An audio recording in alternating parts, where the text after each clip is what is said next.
ধর্মনগর 56 নং বিধানসভা কেন্দ্রে এবার বিশ্ববন্ধু সেন প্রয়াত হওয়ার পরে এই সিটটা খালি হয়েছে। এই উপনির্বাচনে আপনি বিজেপি দলের মনোনীত প্রার্থী হয়েছেন। আপনার কী অনুভূতি এবং ধর্মনগরবাসীর জন্য আপনার কী মেসেজ থাকবে? ধর্মনগর আপনারা সব সময় দেখেছেন, ধর্মনগর কিন্তু এটা বিরোধী দলের জায়গা। বিগত দিনে এখান থেকে কংগ্রেসের প্রার্থী জয়লাভ করেছিলেন, বিজেপির প্রার্থী দুইবার জয়লাভ করেছেন। ধর্মনগরের মাটি বিজেপির ঘাঁটি, এটা বলা যায়। কাজেই আমার বিশ্বাস যে ধর্মনগরের মানুষ ভারতীয় জনতা পার্টির প্রার্থীকে বিপুল ভোটে জয়ী করবেন, এখানে কোনো সন্দেহ নেই। আপনি বিজয়ী হলে আপনার প্রথম কাজটা ধর্মবাসীর জন্য কী থাকবে? ধর্মনগরের উন্নয়ন, ডেভেলপমেন্ট। আমাদের রাজ্যের মাননীয় মুখ্যমন্ত্রী প্রফেসর ডক্টর মানিক শাহ মহোদয় রয়েছেন, উনি ডেভেলপমেন্ট চাইছেন এবং আমরা সবাই মিলে আমাদের ভারতবর্ষের যশস্বী প্রধানমন্ত্রীর যে লক্ষ্য, যে উন্নত ত্রিপুরা তৈরি করা, সেই লক্ষ্যে আমরা কাজ করব। সবাই মিলে আমরা উন্নত ত্রিপুরা, উন্নত ধর্মনগর তৈরি করব, সেই লক্ষ্যেই আমরা সবাই মিলে কাজ করব। দীর্ঘদিন থেকে একটা কল্পনা ছিল যে প্রার্থীকে হতে পারতেন, এবং আমরা বিভিন্ন সময় দেখেছি অনেকেই নিজেদের প্রচার করেছেন। তো সেইখান থেকে আপনার নামটা উঠে আসলো বিনাবাদে, এবং দীর্ঘদিন থেকে ভারতীয় জনতা পার্টির সাথে যুক্ত আছেন। কি বলবেন আপনার এই অভিজ্ঞতা নিয়ে? এই ব্যাপারে বলবো, এটা তো দলের ডিসিশন, এটা তো আমার কোনো ডিসিশন নয়।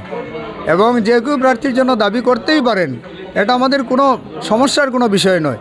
কিন্তু দল মনোনয়ন দেবে, দল মনোনয়ন দিয়েছে, এই ব্যাপারে তো আমার কোনো বক্তব্য নেই। আমার রাজ্য সভাপতি জানেন, আমাদের রাজ্যের মাননীয় মুখ্যমন্ত্রী ওনারা জানেন, ওনারা কাকে প্রার্থী দিবেন, কাকে চয়ন করবেন, আমাদের কেন্দ্রীয় কমিটি জানেন।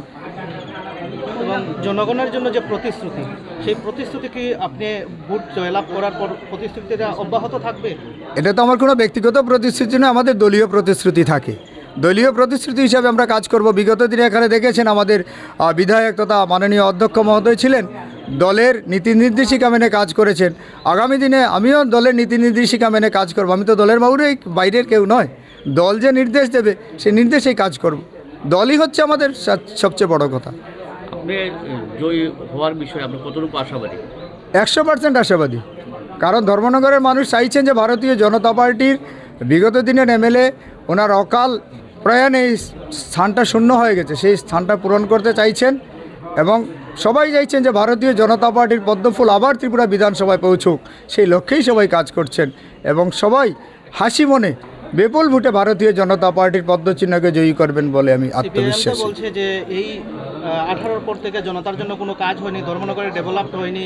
ওনারা চাইছেন যে বিজেপিকে বর্জন করে আবারও সিপিএমকে এখানে প্রতিষ্ঠিত করার জন্য। না, সিপিএমের অবস্থানটা তো আপনারা দেখেছেন, ত্রিপুরা সমগ্র ভারতবর্ষে সিপিএমের অবস্থানটা আজকে কোন জায়গায় গিয়ে পৌঁছেছে। আজকে সিপিএমের হাতে কোনো সিট দাঁড়িয়েছে।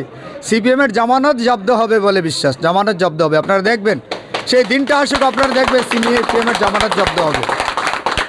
শুধু সময়ের অপেক্ষা। আমরা পাশাপাশি সিপিএমের নেতৃত্বের কাছ থেকে জানতে পারলাম যে 18 পর থেকে যত কাজ হয়েছে সিপিএম নাকি আগে করে গিয়েছে। সেই বিষয়ে আপনি কি বলবেন? বিজেপি কোনো কাজ করেনি, সব তাদের তৈরি, ওনারা করেছেন। তাহলে তো মনে হয় বিজেপির গভর্নমেন্ট ছিল না, ওনাদের গভর্নমেন্ট ছিলেন, ওনারা কাজ করেছেন। এটা তো অবাস্তব কথা। এবং ধর্মনগরে আমরা পুরো ত্রিপুরা রাজ্যে বিজেপির সূত্রপাত হয়েছিল ধর্মনগর থেকেই। এবং আপনার শ্বশুর মশাই ছিলেন রসিক রঞ্জন গোস্বামী, উনি শুরু করেছেন। কি বলবেন আজকের দিনে দাঁড়িয়ে বিজেপি এত পাওয়ারে এসেছে, ত্রিপুরা রাজ্যে চলছে, সেন্ট্রালেও বিজেপি, ত্রিপুরা রাজ্যেও বিজেপি। আসলে সংগঠন তো ধীরে ধীরে পৌঁছায়।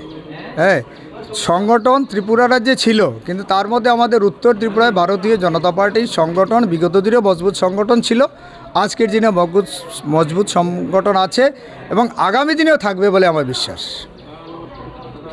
নমস্কার সবাই।